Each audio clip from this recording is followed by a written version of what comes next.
활동도 활발히 했습니다. 동우회 잡지에 많은 글을 기고하기도 했습니다. 수양 동우회는 겉으로는 심신수련단체였지만 서울과 평양의 민족주의자들이 서로 만나는 통로이기도 했습니다.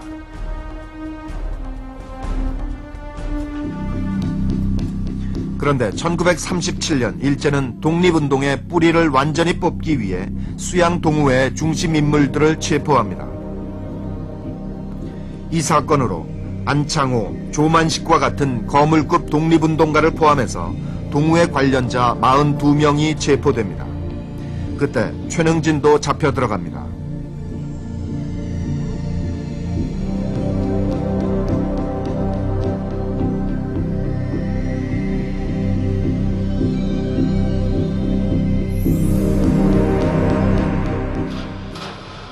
동우회 사건으로 최능진은 2년 동안 옥살이를 합니다.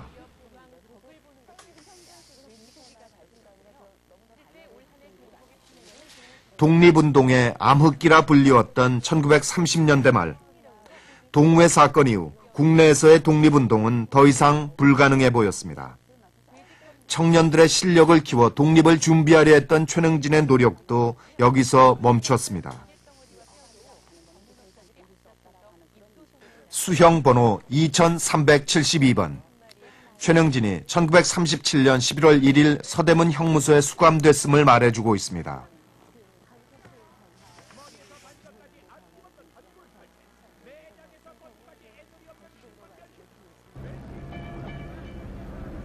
옥살이를 마치고 잠시 중국으로 피신했던 최능진은 해방을 맞아 고국으로 돌아옵니다.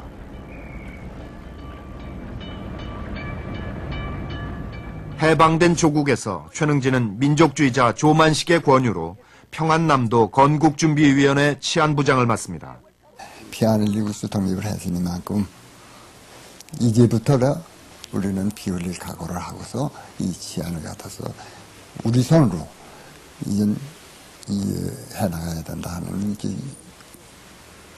권유의 이 얘기를 하시면서 여기가 무엇보다도 외정하에 30여 동안을 이제 학대를 받았는데 우선 외놈들이를 이 땅에서 몰아내는 데 도움을 주지 않으면 안 되겠다. 그러나 소련군이 8월 24일 평양에까지 들어오면서 최능진의 활동도 막을 내립니다. 공산주의 세력이 38선 이북을 장악하자 수많은 사람들이 고향을 등지고 38선 이남으로 내려왔습니다. 이때 최능진도 남으로 내려옵니다.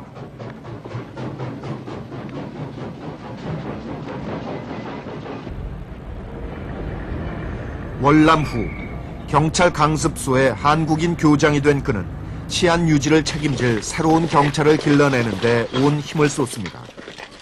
한국 경찰 시대를 여는 일이었습니다.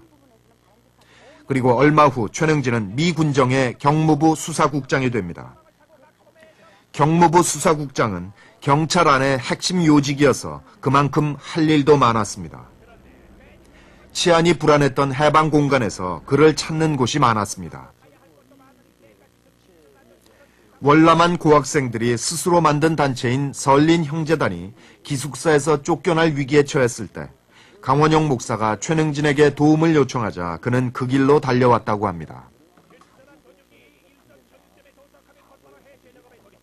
그 시절에 경무부 수사국장이 무슨 함경도에서 월남을 한 피난민복을 입고 고학생들 데리고 일하는데 그저 전화는 한번 걸어주면 크게 잘한 게지. 제가 직접 차 몰고 와서 보고 이거 돕겠다고 왔다 갔다 하고 한 사람이 그 당시에는 그런 급에 있는 사람으로서 그럴 만한 사람이 없었어요. 앞서 보여드린 대로 46년 12월 최능진은 경찰에서 해임됩니다.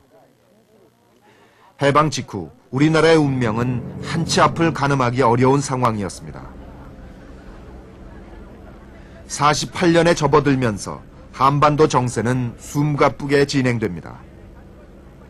48년 2월 유엔은 선거가 가능한 지역에서 총선거를 실시한다는 안을 통과시키고 선거 관리를 위해서 유엔 감시단을 파견했습니다. 이미 47년 38선 이북에서는 북한 임시헌법제정위원회를 만들고 인민정부 수립에 착수하고 있었습니다. 남쪽은 남한 단독 정부 수립을 주장하는 이승만 세력과 통일정부를 주장하는 김규식 계열의 민족주의 세력으로 갈렸습니다. 최능진은 민족주의 세력과 뜻을 같이 했습니다. 5월 10일 총선거 계획이 구체화되자 민족주의 계열은 분단을 막기 위해서 48년 4월 김구를 포함한 8명의 대표단을 남북 연석회의에 파견합니다.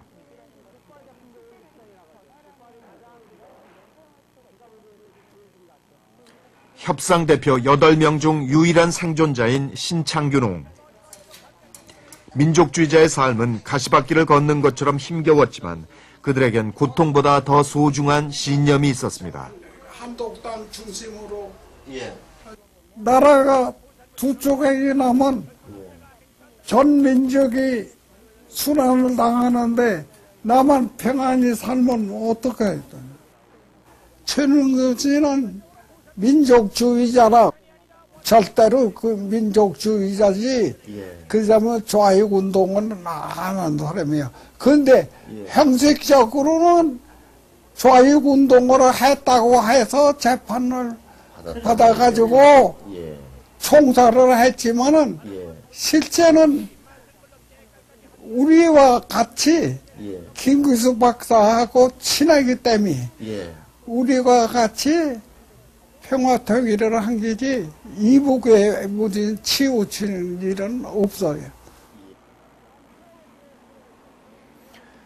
민족주의 계열의 지도자 서재필, 김규식, 김구는 남한만의 단독 정부 수립을 반대했습니다. 때문에 단정 수립을 위한 5월 10일 총선거에 참여를 거부했습니다. 그러나 이미 대세는 단정 수립으로 기울어지고 있었습니다. 그래서 50선거는 이승만과 한민당만의 잔치가 됐습니다. 그런데 무명이던 최능진이 이승만에게 도전장을 내밀었습니다. 대중에게 이름이 알려지지도 않았고 정치라고는 해본 적도 없는 최능진. 그는 이승만의 지역구에서 출마합니다. 그렇다면 최능진은 그 시기에 왜 그런 선택을 했던 것일까요?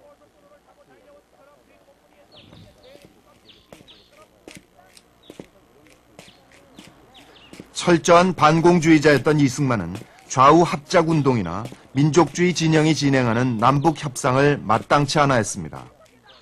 그는 일찌감치 46년 6월 정읍 발언을 통해 단독 정부 수립을 주장했습니다.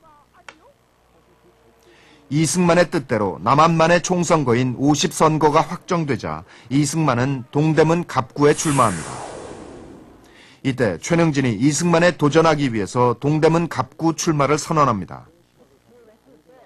소위 그 50 남조선 단독선거 때 그 이승만 박사가 주도인데 이승만 박사가 동대문구에 나오니까 다른 구는 2사람, 3사람 입후보를 했는데 동대문구는 이 박사가 혼자 한 거죠. 다른 사람 서지 못. 그러니까 그 최능진 씨가 그때 우리가 민주주의를 한다고 하면서 단독 입후보가 어디 있느냐. 그러니까 내가 나서서 민주주의를 살려야 되겠다. 그래가지고 동대문구에 출마를 했죠.